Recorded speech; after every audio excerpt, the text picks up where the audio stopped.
This is all of the intel on Shattered Veil for Black Ops 6 Zombies. This includes all of the audio logs, documents, and artifacts. Like always, I will of course have a separate video coming up which shows you all of the locations and how to unlock all of them, but this is just for those of you who want to catch up on all of the storyline details if you don't want to necessarily grab them all in-game for yourself. These are very interesting because they give the backstory of Josiah Shem, to do with Kortifex. There is so much Richtofen intel here which has been lacking in the prior maps, filling in so much backstory with his family and him trying to clone his son Samuel, and how he got his motivations from the Sentinel artifacts from his father Krafft. Anyways, I'm going to shut up now and let you enjoy all of these. Of course, I'll have plenty of storyline videos over the coming week, breaking down all of the important ones, so stay tuned and enjoy. Edward Richtofen, Project Janus, Cloning Clinical Study Report. Addendum, December 23rd, 1987. Not now, not so. Do not look at me with those big brown eyes. You cannot possibly know how I feel.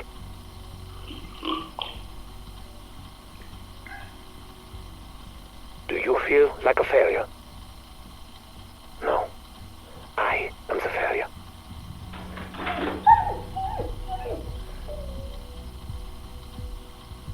When my son died, I was not there.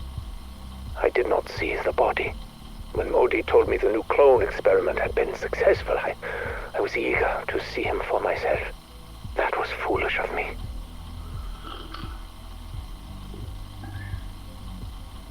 His skin was thin, pale, sallow, but I still clung to hope. But this fragile vessel soon became a mere shadow of the boy. The soul I had hoped for, but still I needed to be with him, the way I was not there for Sammy. Over the coming weeks, every visit to the nursery brought more pain for both of us. His blood vessels began hemorrhaging. His muscles and tissue were rupturing. After 14 days, he was no longer even recognizable as human. It became clear that euthanasia would be a mercy, and I gave the order. I do not know what to do next. Perhaps Modi's biotechnology is not the right way to proceed. We are running low on DNA samples. I miss you so much, my son. Since my current projects are not bearing fruit, I may need something a little more esoteric.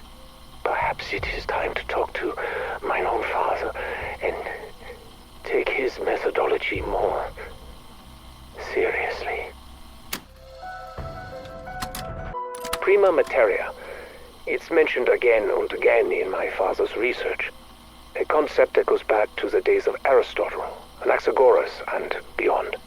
Sam, can you define what prima materia is? In modern parlance, it would be described as protomatter, a chaotic substance that can be structured into, well, anything. Just as stem cells can become any type of organic tissue, prima materia can become any type of energy or matter. Precisely. The stuff dreams are made of, or so father believed. Well, he also believed in alchemy, demons, and magic. All concepts that I never looked at through the lens of quantum physics, a failing I now seek to correct. But why Eddie? Assuming this substance even exists, how would you manipulate it? A magic wand? A philosopher's stone? The Sentinel artifact. Father's notes identify it as the tool for shaping the building blocks of creation. This is just a thought experiment, yes? So was general relativity until it could be proven true. Eddie, where is this line of inquiry leading? What would you make with it if you could? We are already creating new forms of energy here, and new life forms at the Terminus facility. Unless, are you considering... That's enough for now, Sam. In fact, stop recording and scrub this conversation from your databanks. I have several volumes of Father's research left to pour through. We'll take up this topic again if it promises to actually bear fruit. Good evening, Edward. May I speak with you? Not now, Sam. I'm busy. You're always busy, Eddie. If not now, when? What do you want? I do not know what your intentions are regarding our prima materia research, but I would like to, throw my hat in the ring. You do not possess a hat, Sam. Or a head, for that matter. Sorry. What are you suggesting? I propose the prima materia be used to generate a functioning biological body. Sam, I do not think that would be an appropriate use for... Why? You have the means to create... We cannot have this conversation right now.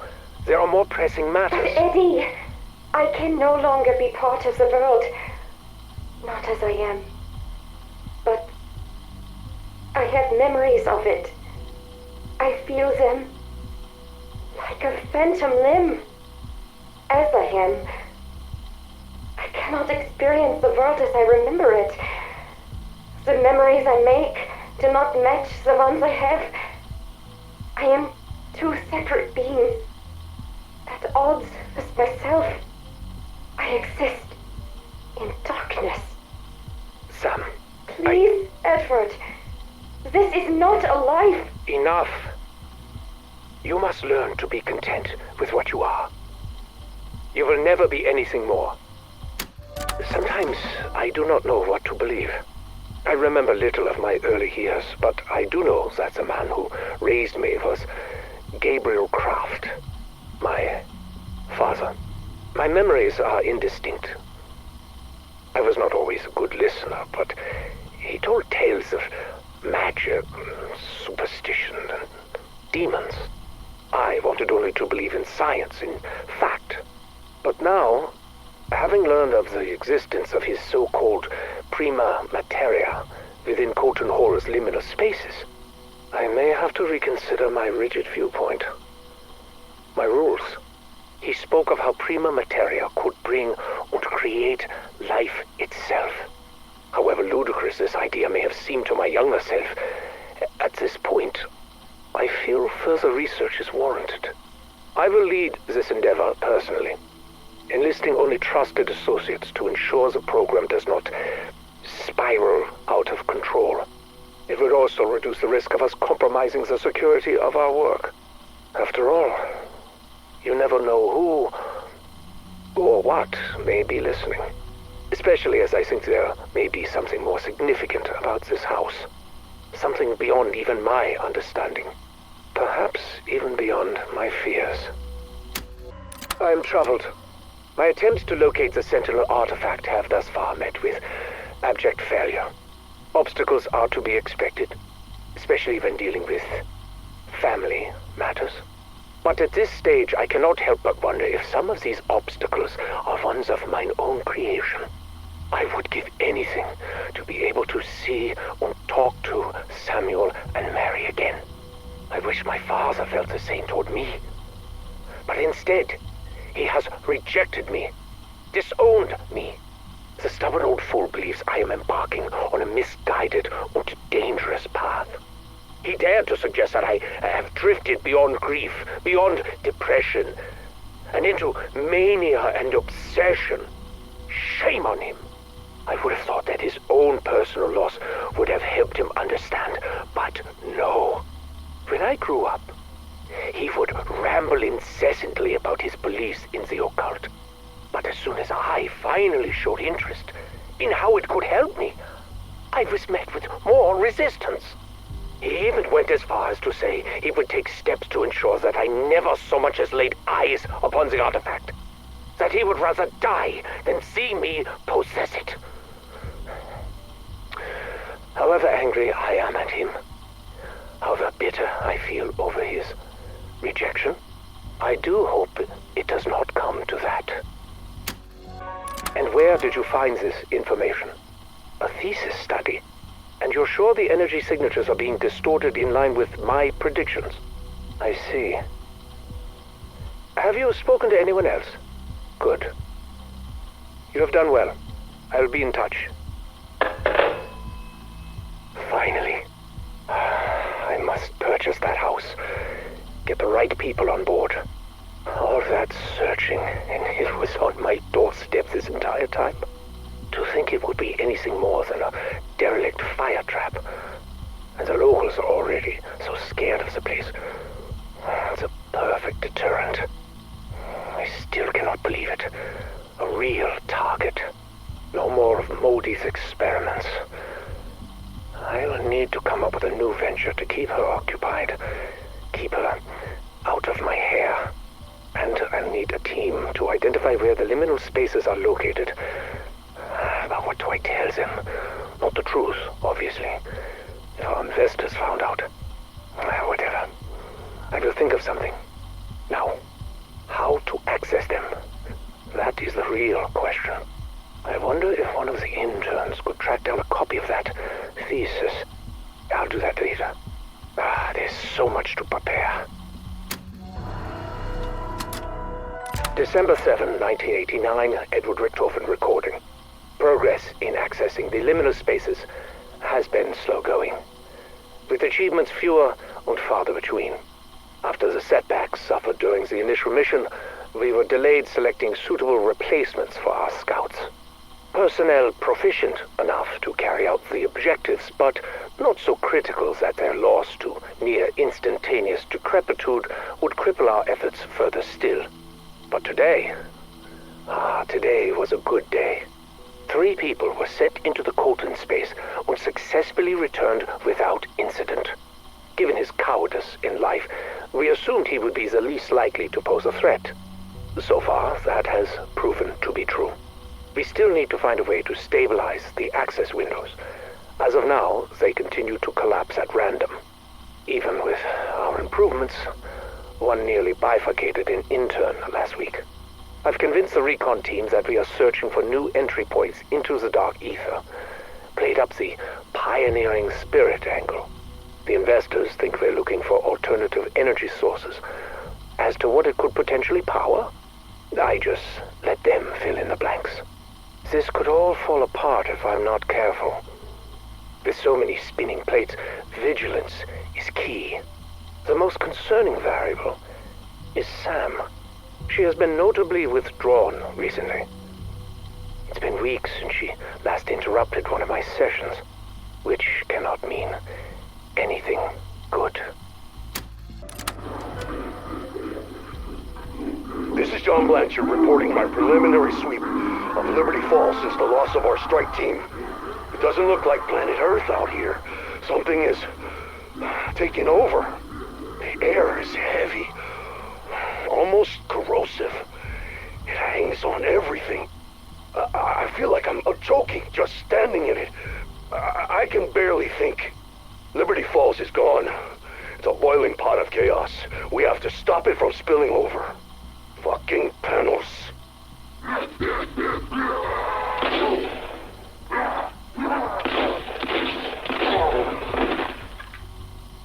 What the hell did he do to my team? And who the fuck was he talking to? It's like he's possessed. He's part of the chaos now. Which means I have to stop him from spreading too. Motion-activated camera showed him arriving at Janus Towers right before it shorted out. Once I'm done here, I'll chase him down and put a bullet right in his crown.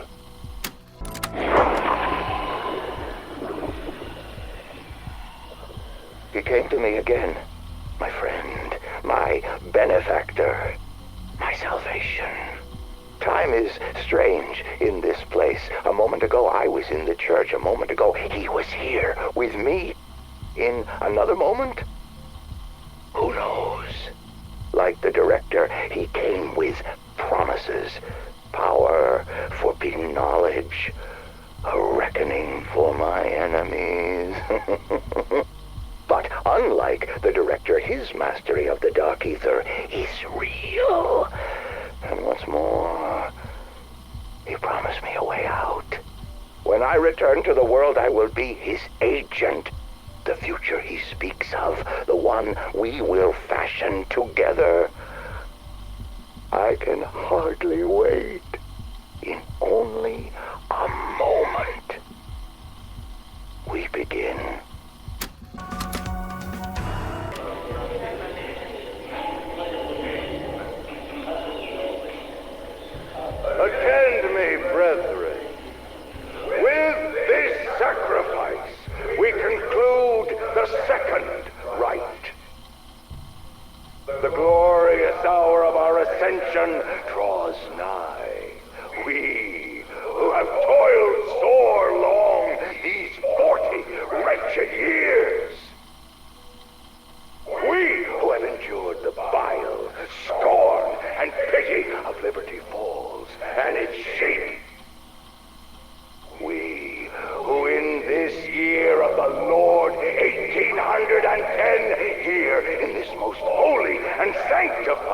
places shall reap the just rewards of our labors and be remade by him.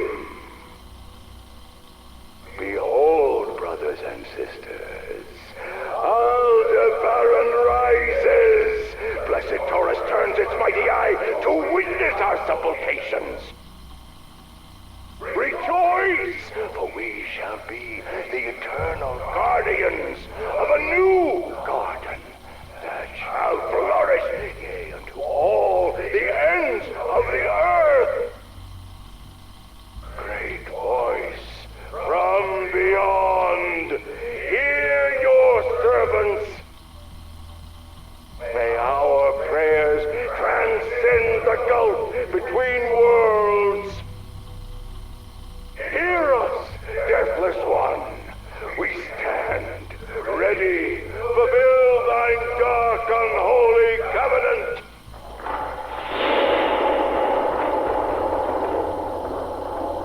Beuta she no moreta. Beuta she no more lu. Beuta she no more ska. Beuta she no more te. Release us from the bonds of death. No, we had a deal. We had such agony. Why?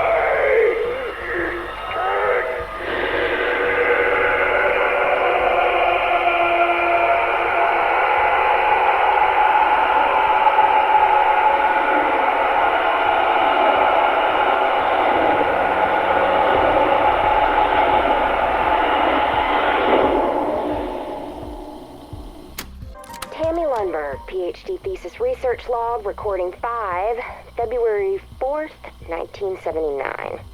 I'm pleased to report I finally have a complete timeline of my excavation site at the estate. No thanks to Patty over at Liberty Falls Archival Library, who gave me the runaround for weeks due to her record mismanagement. Bless her heart, I was able to retrieve what I needed. So, 1770, Josiah Shem takes the land from the natives with brute force and builds like crazy. He procures hundreds of followers who, along with himself, all mysteriously disappear in 1810. Oh, note that I will be conducting a separate and thorough deep dive into Shem. 1815, a descendant of a president is gifted the house. Over the next 100 years or so, a slew of fat cats snap up the house, most notable, a steel tycoon. His campaign against a labor union got him murdered in his bed by an angry mob. There's also this bootlegger, Fats Malloy, whose party got shot up by the feds in 1923. The place has been empty since the mid-70s, when nuclear plant owner Sam Colton was assassinated by the widow of his dead employee. Now, people say this place is haunted or cursed. I think big houses attract rich assholes, and sometimes they get what's coming to them. However, Shem and his flock disappearing, that one does give me pause. Tammy Lundberg, PhD thesis research log, recording 84, July 16th, 1980. Oh, I've barely seen my bed. Even the sun is a rare sight these days. Since uncovering the subterranean caves underneath the estate, it's been non-stop. I now know those caverns are why Shem pushed the natives off this land. They were communing with something down there. He believed, and I concur, that this is a place of power. Where that power comes from, I can't yet say. My instruments react to the energy down there, but they tell me nothing definitive. I've also uncovered that Shem was a very charismatic zealot, promising his followers immortality. Said every snake oil salesman since the dawn of time. I'm quite certain those caverns hadn't been disturbed since the 1800s. There was no vandalism, no evidence of vagrancy, not a trace of the modern world. There is clear evidence of ritualistic ceremonies. Not satanic. Something else. I can't deny I do feel something tugging at me when I'm down there. Well, it's important to note at this point that sleep deprivation could be affecting my senses. Observations of that sort are irrelevant for the purpose of my thesis.